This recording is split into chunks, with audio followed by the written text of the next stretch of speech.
Saint মার্টিনের ভাগ্যে কি হয়েছে? ওটা কি বাংলাদেশের আছে না নাই? সে জবাবটা আমি ইউনূসের কাছে চাই। আচ্ছা, আমাকে স্বৈরাচার বলা হয়, আমি নাকি গণহত্যা করছি, আমি নাকি মানব অধিকার লঙ্ঘন করছি, কিন্তু ইউনূস কী করছে? তার যে সমন্বয়করা কী করছে? এই বেশি দিনের কথা না, এই 2-3 দিন আগেই দেখেন ধানমন্ডিতে এক বাড়িতে ডাকাতি করতে গেছে। সেই ডাকাতি করতে গেলে তাদেরকে ধরা হয়েছে। তাদের ধরা হলো কেন? সেই জন্য ইউনূসের যে এক দল তৈরি করেছে কি এনসিপি, সেই দলের এক নেতা কি হান্নান মাসুদ, সে যে মুচলেখা দিয়ে সেই ডাকাতদের ছাড়িয়ে এনেছে। তারপরে খুনি ডাকাত যত চোরটা যা কিছু এই তাই নিয়ে তার রাজত্ব। এবং জুলাই 15 তারিখ থেকে যে হারে গণহারে পুলিশ হত্যা করা হয়েছে, আওয়ামী লীগের নেতাকর্মী হত্যা করা হয়েছে, সাংবাদিক হত্যা করেছে, পেশাজীবী হত্যা করেছে, তার কোনো বিচার হবে না। ইন্ডেমনিটি দেওয়া হয়েছে। কেন দেওয়া হবে ইন্ডেমনিটি? খুন করে ইউনূসের বাহিনী, এগুলি তো তার মেটিকুলাস ডিজাইনের অংশ। তারা এভাবে নির্বিচারে হত্যাকাণ্ড, অগ্নিসংযোগ, সমস্ত কিছু ধ্বংস করা শুরু করলো, আগুন দিয়ে দিয়ে পোড়াতে শুরু করলো। বাংলাদেশ আওয়ামী লীগের কোনো একটা নেতা কর্মীর ঘর বাড়ি নাই, ব্যবসা প্রতিষ্ঠান নাই, জ্বালিয়ে পুড়ে ছারখার করে দিচ্ছে, নিঃস্ব করে দিচ্ছে আমাদের এক একটা নেতাকর্মীকে। অস্ত্র অর্থ ছড়িয়ে যারা এই ক্ষমতা দখল করলো, সেই ডক্টর ইউনূস ক্ষমতা দখল করেই তারা কি করেছে? এই 8টা মাসে মানুষকে কি দিতে পেরেছে? দেখলাম খুব লম্বা গলায় তাদের লোক বলছে ঋণ পরিশোধ করেছে। ঋণ পরিশোধ তো একটা নিয়মিত ব্যাপার। বাংলাদেশ তো কোনো দিন ডিফল্টার হয়নি। বাংলাদেশ নিয়মিত ঋণ পরিশোধ করত। আমাদের জিডিপির মাত্র 37% আমাদের ঋণ ছিল। খুব লম্বা গলায় বললেন এত হাজার টাকা, এত $1 মিলিয়ন নাকি পরিশোধ করেছে। পরিশোধ করেছে, টাকাটা পেয়েছে কোথায়? ওটা পরিশোধের জন্য তো টাকা বাজেটে ধরাই ছিল। কিন্তু আমার প্রশ্ন হচ্ছে যে এই 8 মাস তো 1 পয়সাও দেয়নি, তাই সেটা জমে গেছে না? তো বাজেটের টাকা কোথায় গেল? কী করলো সে টাকা? বয়স্ক ভাতা, বিধবা ভাতা থেকে শুরু করে 116টা সামাজিক নিরাপত্তা কর্মসূচি বন্ধ। কোনো দিন বাংলাদেশের কোনো দুর্যোগ দুর্বিপাকে কোনো দিন সে কোনো সহযোগিতা করেনি। গ্রামীণ ব্যাংকে তার 1 পয়সা বিনিয়োগ নাই, কিন্তু সারা বিশ্বে মিথ্যি বলে বেরিয়েছে এটা কি তার করা। গ্রামীণ ব্যাংকে তো আমি 400 কোটি টাকা দিয়েছি যখন প্রধানমন্ত্রী হয়েছি। ইউনূসকে তো আমরা যে টেলিকমিউনিকেশন ব্যবসাটা তো আমি দিয়েছি। আর হত্যা করে তারা, নাম দেয় মব জাস্টিস। আইন কেউ হাতে তুলে নিতে পারে না। আইন হাতে তুলে নেওয়াটাই হচ্ছে বেআইনি। কেউ অপরাধ করে তাকে আইনের হাতে সোপর্দ করবে। পিটিয়ে হত্যা করা, লাঠি, সোটা, চাপাতি, অস্ত্র, চাইনিজ কুড়াল হাতে নিয়ে সে চিফ জাস্টিস থেকে শুরু করে জজ সাহেবদের পদত্যাগ করানো, একেবারে election commission, public service commission, মানবাধিকার কমিশন, তাদেরকে পদত্যাগ করানো, এটা কোন ধরনের জাস্টিস? পাবলিক তো যায় না ওখানে। এরা তো সব ইউনূসের ভাড়া করা লোক।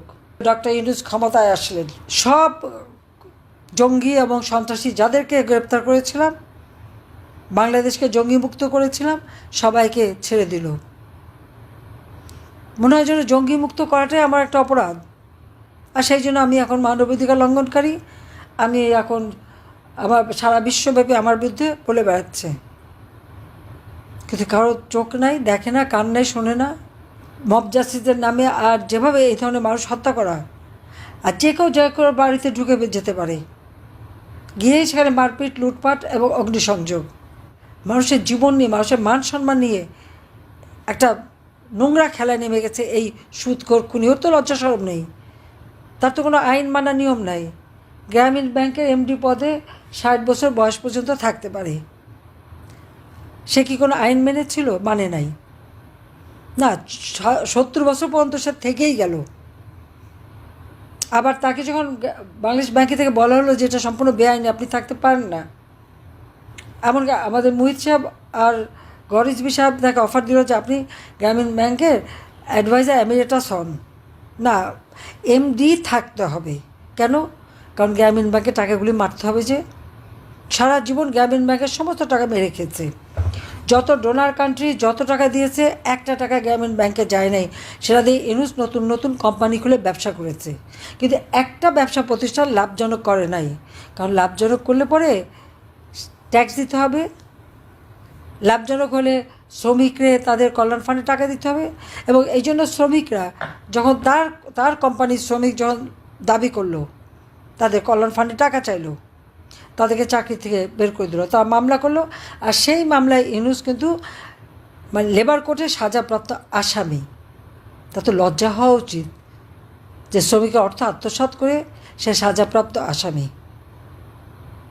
সেই আসামি এখন বাংলাদেশের ক্ষমতায় বসে আছে, এবং আমি জানি না সারা দেশের মানুষের কী চোখ। অনেকে তো আবার ইউনূস এসেছে ক্ষমতায় বিগলিত হয়ে পড়ল, কিন্তু ইউনূসের বীভৎস চেহারাটা, এবং সে তো চরমভাবে অকৃতজ্ঞ, চরমভাবে স্বার্থপর এবং লোভী। তার ওই লোভের যে মানে একেবারে সেই রাক্ষসে ক্ষুধার জিব্বা লক লক করা, এটা তো মানুষ দেখেনি।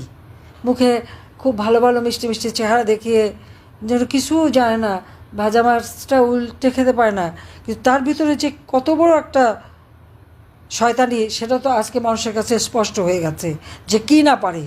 তার নিষ্ঠুরতা, তার হত্যাকাণ্ড ঘটানো, 15ই জুলাই থেকে যত হত্যাকাণ্ড ঘটেছে সবগুলো হচ্ছে তার মেটিকুলাস ডিজাইনের অংশ। ওই হত্যা আমরা করি নাই। আগুন দিয়ে পুড়িয়ে পুড়িয়ে সমস্ত পুলিশ স্টেশনগুলি, 560টা পুলিশ স্টেশন আগুন দিয়ে পুড়িয়েছে, পুলিশদের পুড়িয়ে পুড়িয়ে হত্যা করেছে, পিটিয়ে হত্যা করে পা বেঁধে ঝুলিয়েছে, আওয়ামী লীগের নেতাকর্মীকে মেরে পা বেঁধে ঝুলিয়েছে। আর মামলা হয়েছে কার বিরুদ্ধে? আওয়ামী লীগ নেতাকর্মীদের বিরুদ্ধে। যারা নির্যাতিত তাদের বিরুদ্ধেই মামলা, আর যারা নির্যাতনকারী তাদেরকে ইনডেমনিটি দেওয়া হয়েছে। একটা নাগরিক, তার প্রায় 54টা কোম্পানি, তার মধ্যে অন্তত 48টা কোম্পানির হিসাবই তো আছে যে একটা ট্যাক্স কোনো দিন সে দেয়নি। আবার গ্রামীণ ব্যাংক, সে এখন গ্রামীণ ব্যাংকের কে? সে তো এমডি চাকরি করতো, তার চাকরি চলে গেছে, সে এখন গ্রামীণ ব্যাংক নিয়ে খবরদারি করে কেন? সেটাকে সে দখল করেছে। দখল শুধু না, এখন আবার এটাকে সরকারি যে অংশ 25 ভাগ, সেটাকে কমিয়ে 5 ভাগে দিয়ে দিয়েছে, সেটা সম্পূর্ণ আত্মসাৎ করা। এবং শুধু তাই না, আবার 5 বছর পর্যন্ত ট্যাক্সও মাপ। আর তার নিজের ট্যাক্স হাজার হাজার কোটি টাকা তার কাছে পাওনা। 666 কোটি টাকার যে মামলাটা রায় হওয়ার কথা ছিল 6 আগস্ট, সে 5ই আগস্ট এমন একটা সন্ত্রাসী তাণ্ডব শুরু করলো, মানুষ খুন করা শুরু করলো, ওই জঙ্গি হামলা শুরু করলো। আমি তো লাশের উপর লাশ ফেলে ক্ষমতা থাকতে চাইনি, অথচ ইউনূস তো লাশ ফেলেই লাশের উপরে পাড়া দিয়েই তো ক্ষমতা এসেছে। এখন দেশ বিক্রি শুরু করেছে। এই দেশ বিক্রি মশিলাকে তো আমি কোনোদিন দেইনি, আমার কাছে তো অনেকবার প্রস্তাব এসেছে, কেন আমি দেবো? এই মাটি, এই দেশ, এই দেশের মানুষের সম্পদ। কিন্তু আজকে সে কি মানবিক করিডোর দেবে? পৃথিবীর যে কটা দেশে মানবিক করিডোর দিচ্ছে, সেই কটা দেশের অবস্থাটা কি একটু ভেবে দেখেন তো, একটু খোঁজ নিয়ে দেখেন আপনারা। আর আজকে বাংলাদেশের ক্ষমতা আসতে না আসতে বলে মিয়ানমারের বর্ডার, সেই বর্ডারে নাকি সরকারের নিয়ন্ত্রণ নাই। তো যিনি ক্ষমতায় বসে আছেন, তার যদি দেশের স্বাধীনতা সার্বভৌমত্ব রক্ষা করার কোনো শক্তি না থাকে, যোগ্যতা না থাকে, শুধু ওই অস্ত্র হাতে নিয়ে আর আওয়ামী লীগ নিধন করেই ক্ষমতায় থাকা। আওয়ামী লীগ এদেশের মানুষের সংগঠন। আওয়ামী লীগ আমলে তো এই বর্ডার কখনো এরকমভাবে নিয়ন্ত্রণহীন হয়নি।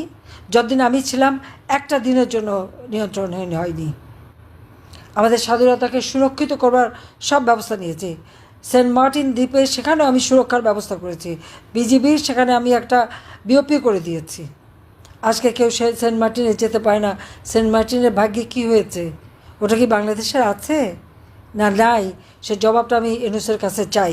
ডক্টর ইউনূস বলেন যে সেটা কোথায়, কার কাছে বিক্রি করলেন, বা কোথায় গেল আমার সেন্ট মার্টিন? কেন আমার ট্যুরিজম ওখান থেকে বন্ধ হলো? কেন ওখানে হাজার হাজার মামলা দিয়ে মানুষকে তাড়িয়ে দেওয়া হলো? কার কাছে বেচে দিলেন? কিসের বিনিময়ে? আর কেন আমার বর্ডার অরক্ষিত হলো? তার জবাব তো ইউনূসকে দিতে হবে। এই দেশ বিক্রি করার জন্য না। আমরা রক্ত দিয়ে এই দেশ স্বাধীন করেছি, এটা আমাদের মনে রাখতে হবে। নিজে ট্যাক্স ফাঁকি দেবেন, আবার সবাইকে হয়রানি, এমনকি আর্মি অফিসার, তাদের কি অপরাধ? গোয়েন্দা সংস্থার প্রধান ছিল, কে কোথায় ছিল, তাদের বিরুদ্ধে তাদের পাসপোর্ট বাতিল, তাদের বিরুদ্ধে মামলা, তাদের বিরুদ্ধে হয়রানি। যারা আমার স্বাধীনতা সার্বভৌমত্ব রক্ষা করবে তাদেরকে এভাবে অপমান করে কিভাবে, জাতির কাছে হেয় করে কিভাবে? যে সেনাবাহিনীর পিছনে জনগণের সমর্থন না থাকে তারা কি জিততে পারে? পাকিস্তানি হানাদার বাহিনী 96,000, তারা যে সারেন্ডার করতে বাধ্য হয়েছিল কেন? জনসমর্থন ছিল না। তা আজকে আমাদের সেই স্বাধীনতা সার্বভৌমত্ব রক্ষাকারীদেরকে জনগণের কাছে হেয় প্রতিপন্ন করা হচ্ছে।